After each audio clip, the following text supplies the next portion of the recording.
Halo, perkenalkan nama saya Raffi Ahmad Farhan dengan NIM 19095110079, mahasiswa kedokteran hewan Fakultas Kedokteran Hewan Universitas Udayana. Kali ini, saya akan menjelaskan mengenai anestesi umum. Video ini dibuat untuk memenuhi tugas dari mata kuliah Ilmu Bedah Umum Veteriner. Langsung saja kita pindah ke slide selanjutnya. Sebelumnya kita harus mengetahui terlebih dahulu nih, apa itu anestesi.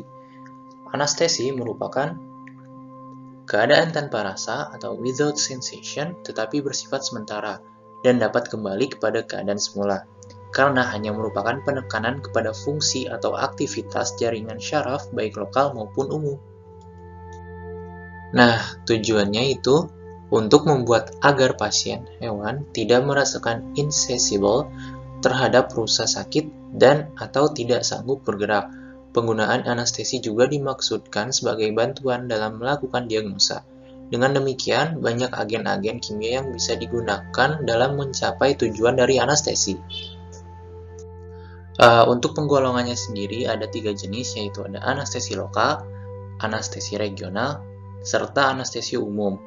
Namun pada video kali ini, hanya dipaparkan anestesi umum saja. Anestesi umum merupakan substansi yang dapat mendepres susunan saraf pusat secara reversible, sehingga hewan kehilangan rasa sakit di seluruh tubuhnya. Refleks otot hilang dan disertai dengan hilangnya kesadaran. Anestesi umum itu dibagi menjadi 2, yaitu anestesi inhalasi dan anestesi injeksi. Anestesi inhalasi, anestesi ini diberikan dengan cara memasukkan uap ke dalam paru-paru hewan. Terjadi anestesi karena uap yang dihirup masuk dari alveoli mendifusi membran alveoli dan melarut ke dalam darah paru-paru yang selanjutnya dari paru-paru mendifusi masuk ke jaringan tubuh terutama otak. Anestesi inhalasi terdiri dari 3, yaitu anestesi inhalasi mayor, anestesi inhalasi minor, dan anestesi inhalasi lain. Untuk anestesi inhalasi mayor itu contohnya metoksifluorat, halotan, serta nitros oxide. Sementara minor, ether, kloroform, siklopropan, serta trichloroethylene. Sementara yang lainnya itu ada ethyl chloride, serta karbon dioksida. Contoh yang pertama yaitu metoksifluoran. Mempunyai potensi anestetik lebih kuat dibandingkan dengan halotan atau nitros oxide. Sangat umum digunakan sebagai anestetikum untuk hewan besar maupun hewan kecil. Keuntungan dari metoksifluoran ini yaitu stadium anestesinya baik, konsentrasi di dalam alveoli sangat rendah atau minimal, sedangkan kerugiannya adalah memiliki efek kardiodepresan, masa pulihnya atau recovery-nya panjang, daya larutnya di dalam darah tuh sangat tinggi, sehingga agak sulit mengontrol kedalaman anestesinya. Yang selanjutnya yaitu halotan. Anestetikum inhalasi ini sangat populer baik di kedokteran manusia maupun kedokteran hewan, karena lebih aman, lebih mudah mengatur kedalaman stadium anestesinya.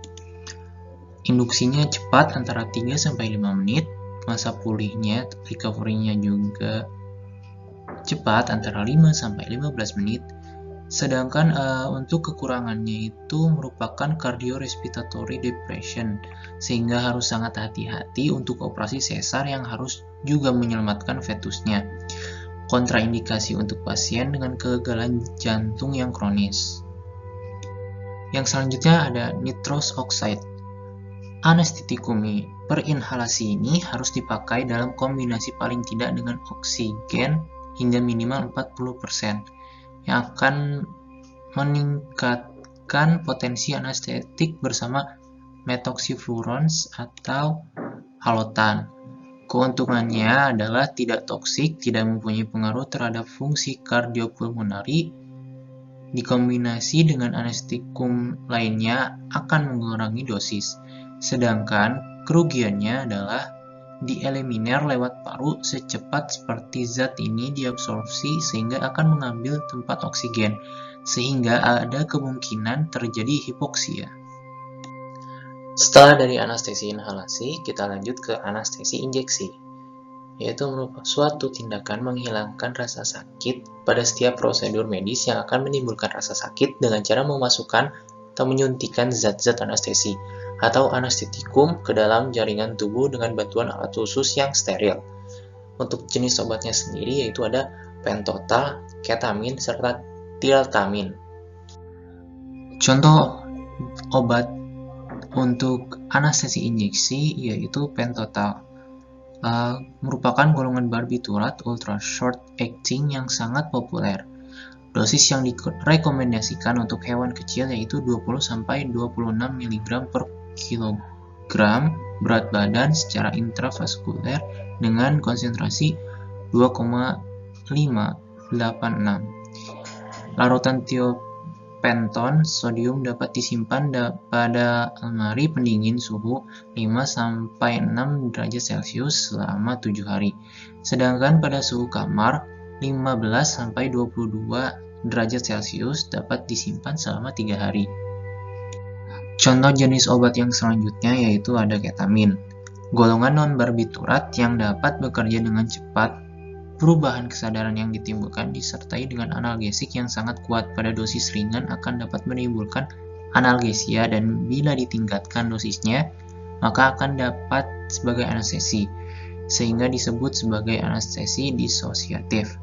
Larutan ketamin ini bersifat agak asam dengan pH 3,5 sampai 5,5. Sediaan yang ada di pasaran adalah 50 mg per mililiter dan 100 mg per mililiter ketamin base. Ketamin ini direkomendasikan dengan baik pada kucing dan primata dengan dosis anestesinya yaitu 10-33 mg per kilogram berat badan. Pada anjing dianjurkan dosis 10-15 mg per kilogram berat badan dan harus dikombinasikan dengan premedikasi yang dapat melemaskan otot seperti silasin, diazepam, dan yang lainnya.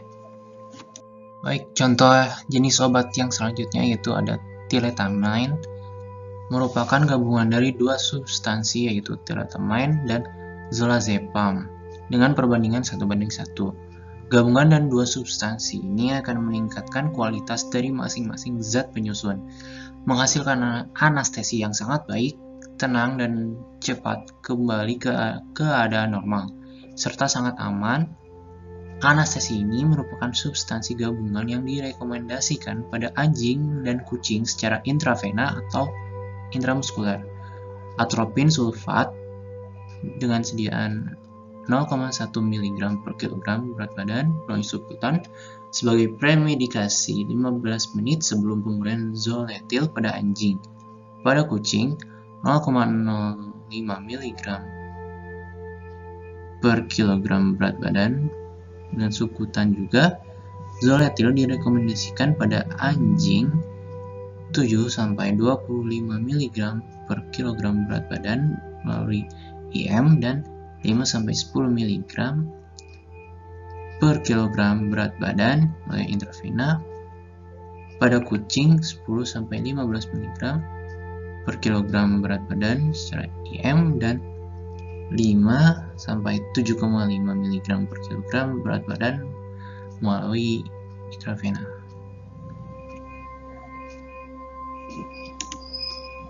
Sekian pemaparan materi kali ini. Terima kasih.